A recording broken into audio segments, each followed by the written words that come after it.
আসসালামু আলাইকুম। আমরা অনেকেই আছি যারা কপিলের অনুমতি ছাড়া কাফালা হতে চায়, এমনভাবে কাফালা হতে চায় যাতে সাপও মরে লাঠিও না ভাঙে। কিন্তু আপনি কি জানেন কখন আপনি তলব অ্যাকসেপ্ট করলে আপনার কপিলের কাছে যাবে না? গতকাল আমি আমার অফিসের জন্য 5 জনের তলব পাঠিয়েছিলাম।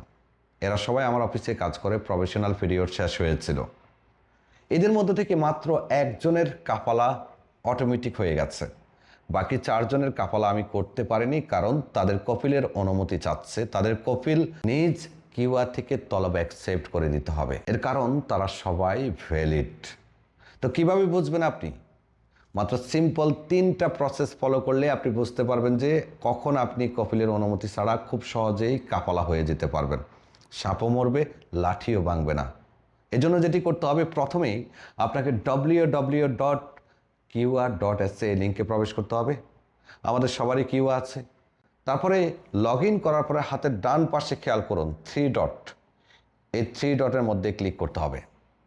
ক্লিক করার পরে একটু নিচের দিকে আসলে দেখবেন মাঝের যে অপশনটি মাই ইনফরমেশন, এটির মধ্যে ক্লিক করতে হবে।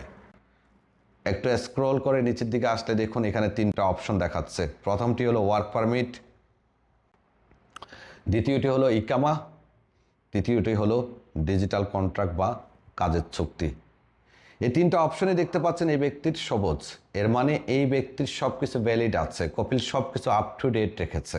এখন এই ব্যক্তির জন্য যদি অন্য কোনো কপিল ট্রান্সফার রিকোয়েস্ট পাঠায়, এই ব্যক্তি যখন তার কিউআতে গিয়ে অ্যাকসেপ্ট করবে, সেম আরেকটা অ্যাকসেপ্ট হতে হবে তার কপিলের নিকট হতে। অর্থাৎ তলব 2 জনের কাছে আসবে, কর্মীর কাছেও আসবে, কর্মীর কপিলের কাছেও আসবে। কারণ তার সব কিছু ভ্যালিড, সে নিয়ম অনুযায়ী সব কিছু ভ্যালিড রেখেছে। তাহলে কখন আপনি কপিলের অনুমতি ছাড়া কাফালা হতে পারবেন? প্রথম অপশনটি খেয়াল করুন ওয়ার্ক পারমিট, দ্বিতীয় অপশনটি ইকামা। এই দুইটাই যখন এক্সপায়ার দেখাবে, লাল দেখাবে, তখন আপনি নতুন কপিল এর কাছ থেকে তলব অ্যাকসেপ্ট করার পরে অটোমেটিক আপনার কাফালা হয়ে যাবে। পুরাতন কপিলের অ্যাপ্রুভালের প্রয়োজন হবে না। এখন এখানে প্রশ্ন আসতে পারে, অনেকেই হয়তো প্রশ্ন করবেন যে যদি আমার ওয়ার্ক পারমিট এক্সপায়ার দেখায়, ইকামার মেয়াদ থাকে, সেক্ষেত্রে হবে না। ওয়ার্ক পারমিট এক্সপায়ার কিন্তু ইকামা যদি ভ্যালিড দেখায়, সেক্ষেত্রেও আপনার ট্রান্সফার অনুমতি ছাড়া হবে না, পুরাতন কপিলের অনুমতি লাগবে। আবার এখানে প্রশ্ন আসতে পারে যদি ইকামা এক্সপায়ার ওয়ার্ক পারমিটে মেয়াদ থাকে, তখন উল্টা যদি হয় ইকামা মেয়াদ নেই, ওয়ার্ক পারমিটে মেয়াদ আছে, তাতেও হবে না। না হওয়ার সম্ভাবনা 99%। কেননা ওয়ার্ক পারমিটও মুক্তবলা আমলের একটা ভ্যালিড সার্ভিস। এবার একেবারে সর্বশেষ গুরুত্বপূর্ণ যে প্রশ্ন, সেটি হলো যে যদি আমার ওয়ার্ক পারমিটও এক্সপায়ার, ইকামাও এক্সপায়ার, ডিজিটাল চুক্তির মেয়াদ থাকে, সেক্ষেত্রে কি কোনো সমস্যা হবে কিনা? দেখুন, আমি যদি একটু সহজভাবে বলি, এটা হলো সরকার আর এটা হলো আপনি আর আপনার কপিল। ডিজিটাল চুক্তিটা হয় আপনি এবং আপনার কপিলের মধ্যকার সমঝোতা স্বরূপ। আর এটা হলো সরকার। সরকার কি চাচ্ছে? আপনার ইকামা ভ্যালিড থাকুক। সরকার কি চাচ্ছে? ইকামার জন্য ফি পেমেন্ট করুন। মুক্তবাল আমেল কি চাচ্ছে? ওয়ার্ক পারমিট রিনিউ করুন। এটা টাকা দিয়ে হয় আর এটা ফ্রিতে হয়। ডিজিটাল চুক্তিটা হয় ফ্রিতে।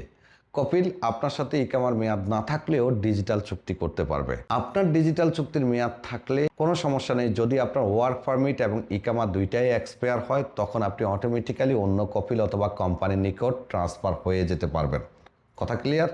যদি আরেকটু সিম্পলভাবে বলি, আপনার ওয়ার্ক পারমিটে মেয়াদ আছে, আপনার ইকামার মেয়াদ নেই, তখন আপনি অন্য কপিলের কাছ থেকে তলব পাঠালে আপনার তলব পুরাতন কপিলের কাছে চলে যাবে।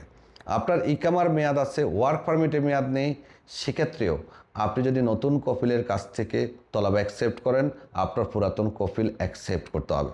তাহলে কখন? যখন আপনার ওয়ার্ক পারমিট এবং ইকামা দুইটাই এক্সপায়ার দেখাবে, তখন আপনি অন্য কপিলের নিকট কোনো ঝামেলা ছাড়াই ট্রান্সফার হয়ে যেতে পারবেন। অবশ্যই ইকামার মেয়াদ শেষ হওয়ার 3 দিন পর। খেয়াল থাকবে তো, 3 দিন পর। আল্লাহ হাফেজ।